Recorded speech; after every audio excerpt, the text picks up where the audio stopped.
그리스도의 풍성하신 은혜와 사랑이 늘 함께 하시길 바랍니다.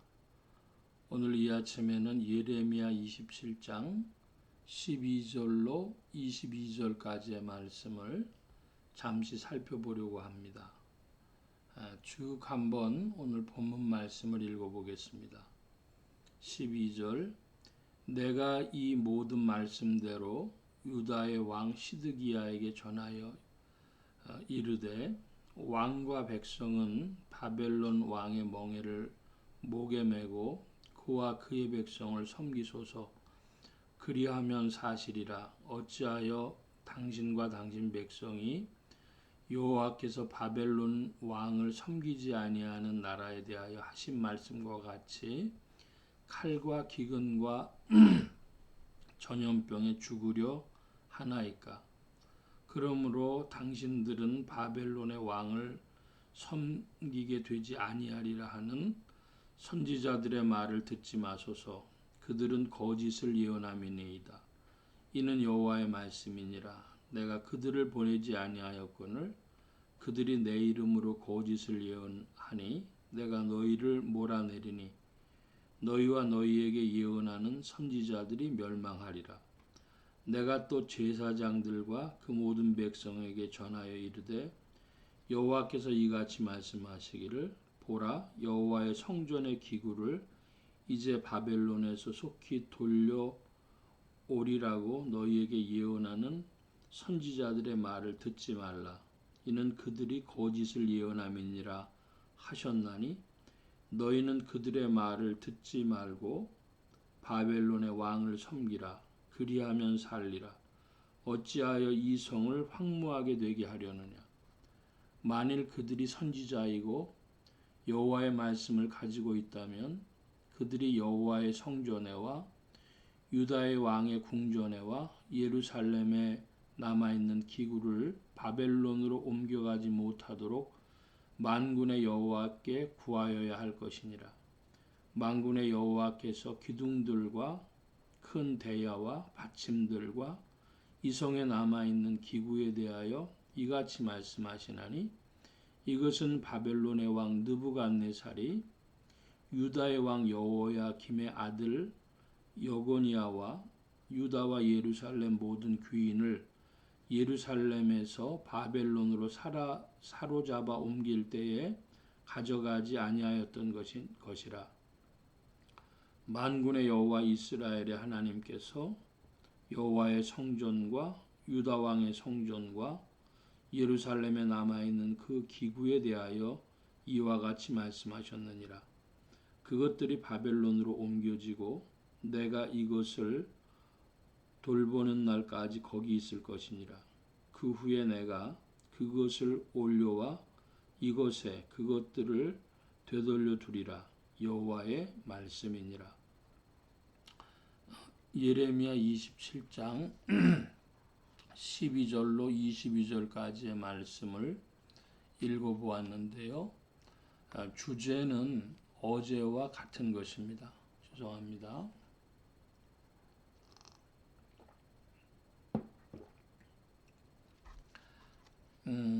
예레미야가 70년 동안 바벨론에 가서 너희가 바벨론 왕을 섬겨야 할 것이라 하는 그 말씀을 주신 것을 이스라엘 거짓 선지자들이 이해하지 못했고, 그래서 이제 예레미야가 죽음 일보 직전에 갔을 때에 유다 내부에서 예레미야를 지지하는 얼마간의 사람들이 겨우 예레미야를 살려주고, 그리고 이제 시드기야에 대해서 여호야김 시드기야에 대해 예레미야가 예언하는 부분이 나와 있는 것입니다. 참 이해하기 어려운 말씀이죠.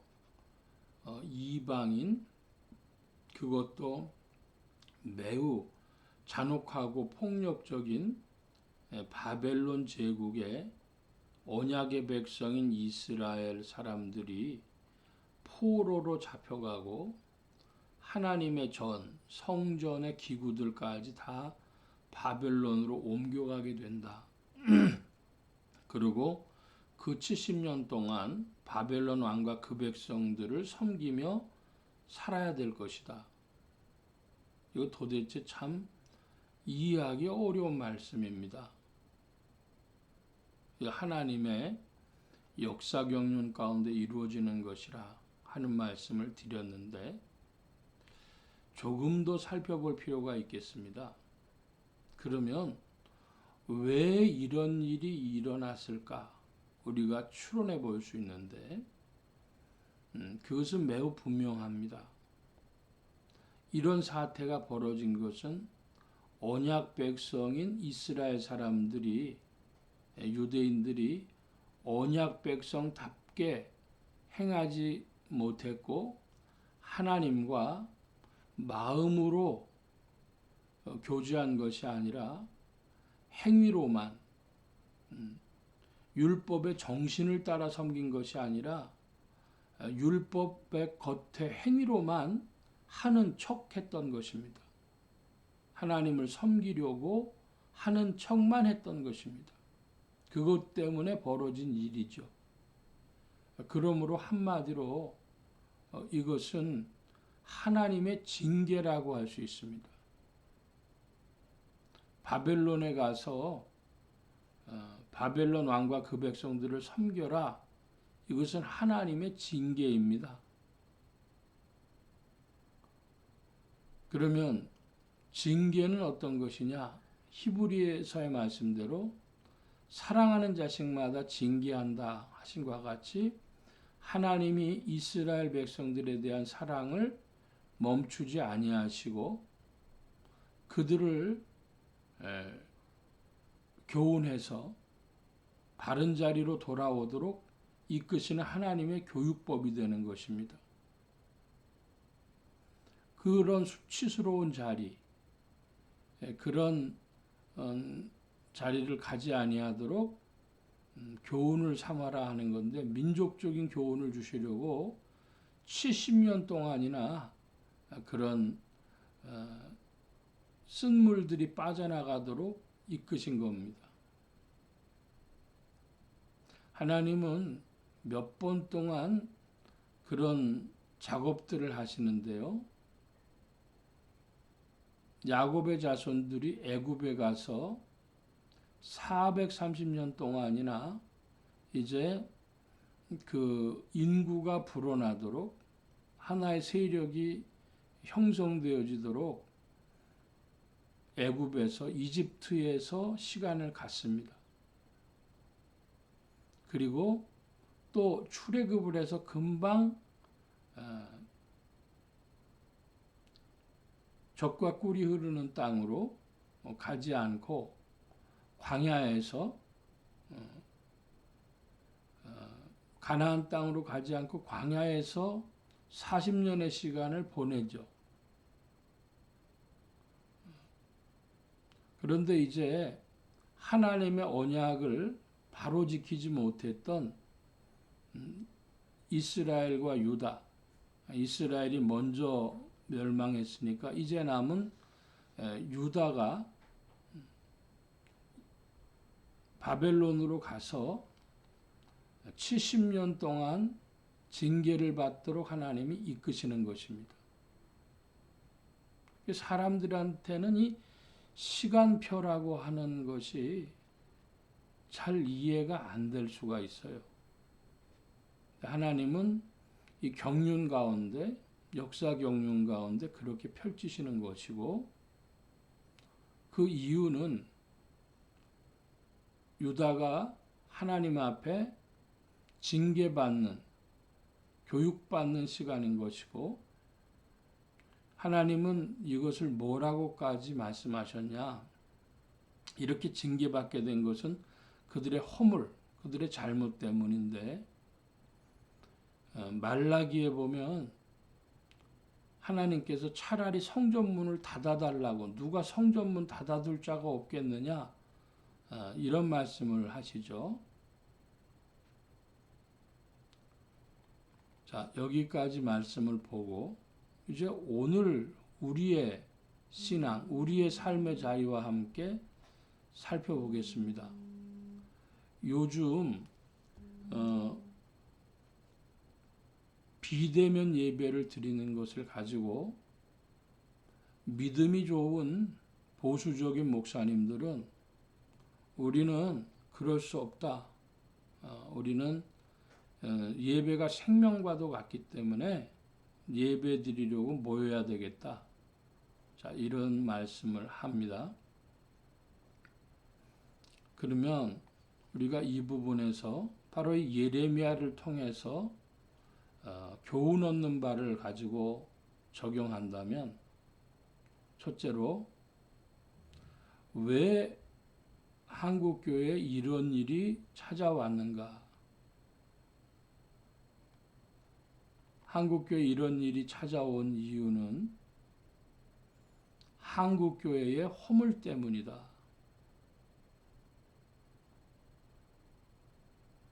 코로나 바이러스나 이런 것 없이 한국교회가 하나님의 언약 안에 있지 못하고 하나님의 뜻을 떠난 일이 뭐가 있었느냐 하는 것 살펴보아야 되겠습니다. 제가 어저께 이재철 목사님이란 분의 안양제일교회인가 하는 곳에서 하신 그 설교 말씀이 유튜브로 뜬 것을 보게 되었습니다. 거기 봤더니 그 이재철 목사님이 무슨 말씀하시냐면 장로, 권사, 안수 집사 뭐 그런 분들을 교회의 임직자들을 세울 때에 어느 교회에서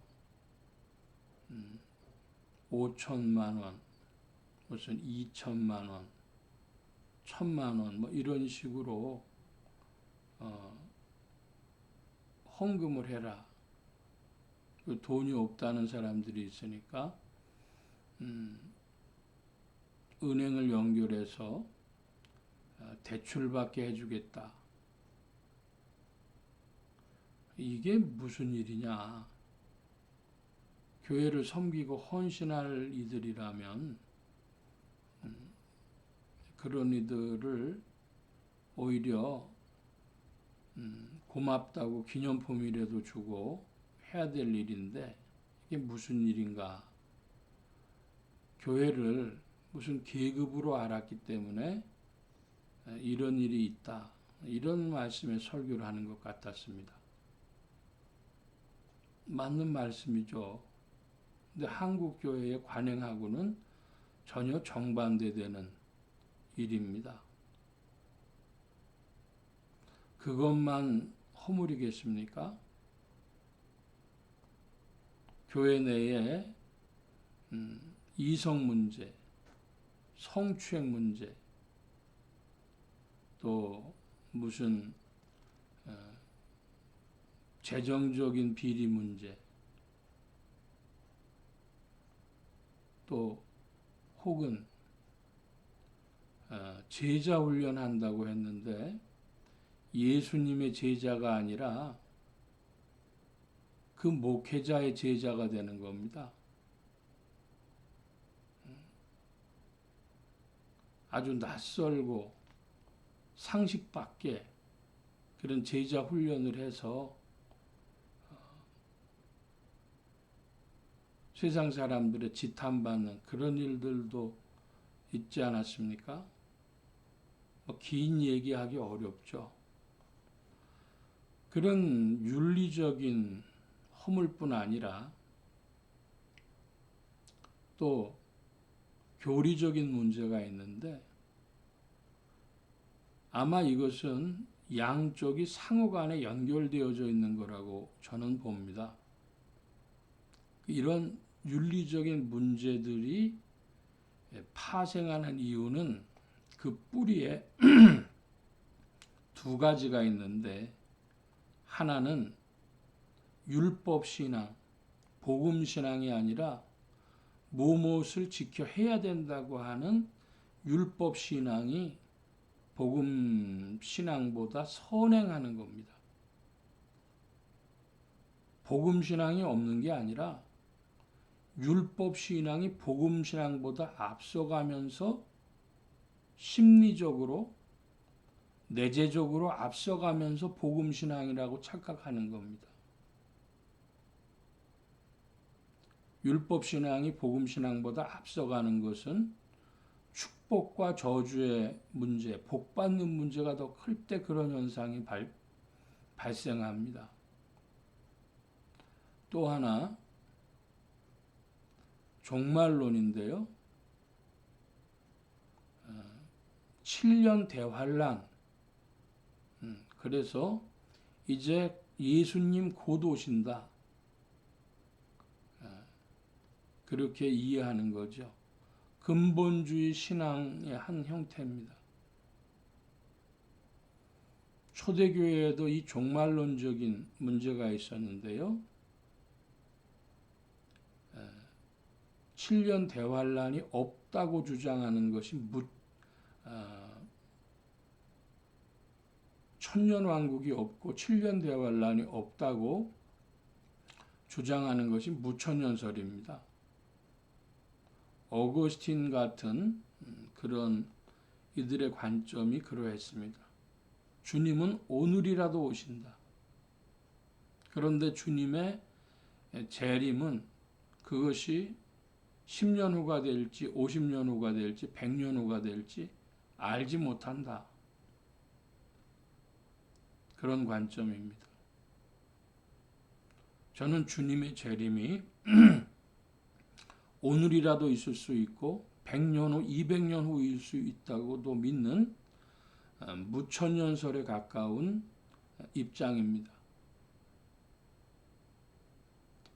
자, 제가 지금 드리는 말씀은 뭐냐? 그러면 한국 교회가 마른 복음주의 신앙인데 율법 신앙이 앞서가는 신앙 구조요. 근본주의적 종말론, 7년 대환란에 사로잡혀 있는 종말론, 천년왕국설에 사로잡혀 있는 종말론, 그거 가지고 있는데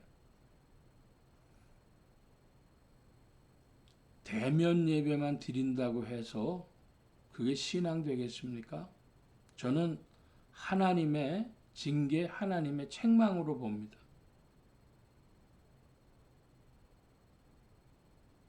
그러니까 그 습속을 버리지 않고 예배드리러 모이기만 한다고 해서 그거 하나님이 좋은 신앙으로 보시겠느냐 하는 것이고, 특별히 왜 모이는 일이 교회들에게 문제되느냐? 큰 교회는 큰 교회대로, 작은 교회는 작은 교회대로 문제가 되느냐? 목회자들이 혹은 교회가 성도들을 지배하려고 들기 때문이다. 저는 그렇게 믿습니다. 교회는 성도들 지배하라고 있는 곳이 아닙니다. 공동체가 되어서 그리스도의 이름을 찬양하고 그리스도의 선교를 함께 감당하기 위해서 서로 합심하여 서로 위하여 기도하기 위하여 존재하는 것이지, 교회가 성도들을 지배하라고 있는 것이 아닙니다. 그런데 그 지배하는 방식이 무모한 목사들의 이야기를 들어보시기 바랍니다. 그 목사들 뭐라고 얘기합니까? 내 말 잘 들으면 내 성도고 아니면 필요 없다. 그런 얘기 하잖아요.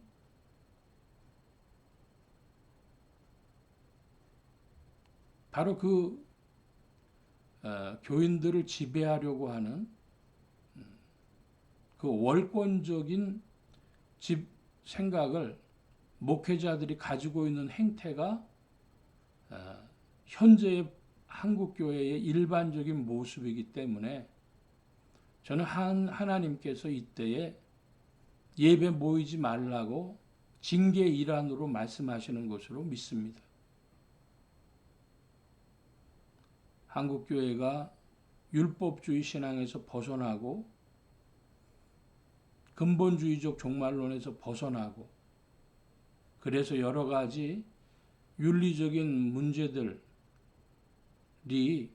정리되어질 때에 그러면 하나님이 한국교회를 회복시켜 주실 줄로 믿습니다. 지금 한국교회가 모여서 예배드리지 못하는 것은 하나님의 징계다. 세상 사람들의 지탄받는 것은 하나님의 징계다. 이렇게 믿습니다. 그래서 이때에 이 하나님의 징계를 바로 받지 못하면 그러면 한국교회는 선교의 문이 막힐 것입니다. 깊이 살피는 중에 2500년 전에 시간으로 거슬러 올라가 예레미야 때가 되면 언약의 백성인 유다를 하나님께서 지켜주실 것이다. 유대인들은 당연히 그렇게 믿었죠. 은혜가 풍성하신 하나님은 허물에도 불구하고 그들을 지키시고 긍휼을 베풀어 주셨지만 그들의 신앙 구조가 본질을 지금 침해하고 있다는 겁니다. 그래서 하나님이 이 징계로 바벨론을 섬기라 말씀하시는 거죠. 그들의 불순물들이 빠져나가도록 하나님은 불순물들이 빠져나가도록 시간을 두고 역사하십니다. 오늘 우리는 지금 그런 시간을 맞이하고 있는 것은 아닌지 질문해야 할 것이고 이때 한국교회가 우리 안에 있는 이 불순물들을 빼지 못한다면 참으로 한국교회는 한국으로 이 대한민국 사회로부터 선교의 문이 막힐 것이다. 내가 내 믿음 모여서 예배드리는 것으로 내 신앙을 지킨다. 그 차원이 아니고 왜 이런 일이 벌어졌는지 본질을 질문하고 어떻게 선교적 사명을 감당해야 될까 하는 질문을 해야 할 줄로 믿습니다. 주님은 오늘도 우리를 사랑하시고 그리스도의 이름 두신 곳을 사랑하시고 긍휼을 베푸시고 세상 끝날까지 인도하시는 줄로 믿습니다. 주의 사랑을 믿고 굳게 의지해서 소망 가운데 사명 가운데 전진하는 한국교회와 성도님들이 되기를 소원합니다. 그리고 우리 예수소망교회와 온 성도님들도 그러한 부르심에 동참하며 오늘도 힘있게 전진하시기를 바랍니다. 주님의 사랑과 성령의 인도하심이 우리와 함께하는 줄로 믿습니다. 주님이 여러분에게 크신 사랑을 베푸십니다. 기도합니다.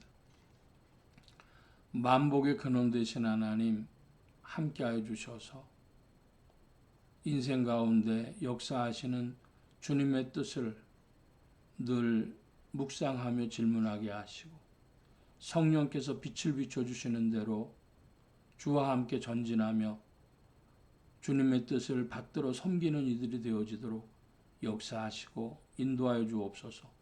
온 교회와 성도들과 죄종들이 함께 하심에 예수소망교회와 온 성도들과 부족한 종에도 함께하여 주옵시고 복음 전파와 영혼 구원하는 일에 쓰임받으며 성령님의 이끄심에 순종하며 주님을 섬기며 전진하도록 더욱 함께하여 주옵소서. 오늘도 주께서 세임 주심을 구하며 지혜와 강건함과 형통함으로 주의 무리들 가운데 역사하여 주시옵소서. 도우심을 의지하고 감사하며 주 이름 높이 올 때에 예수 그리스도의 이름으로 기도하옵나이다. 아멘. 하늘에 계신 우리 아버지여, 이름이 거룩히 여김을 받으시오며 나라의 임하옵시며 뜻이 하늘에서 이루어진 것 같이 땅에서도 이루어지이다. 오늘날 우리에게 일용할 양식을 주옵시고 우리가 우리에게 죄 지은 자를 사하여 준 것 같이 우리 죄를 사하여 주옵시고 우리를 시험에 들게 하지 마옵시고 다만 악에서 구하옵소서. 대개 나라와 권세와 영광이 아버지께 영원히 있사옵나이다. 아멘.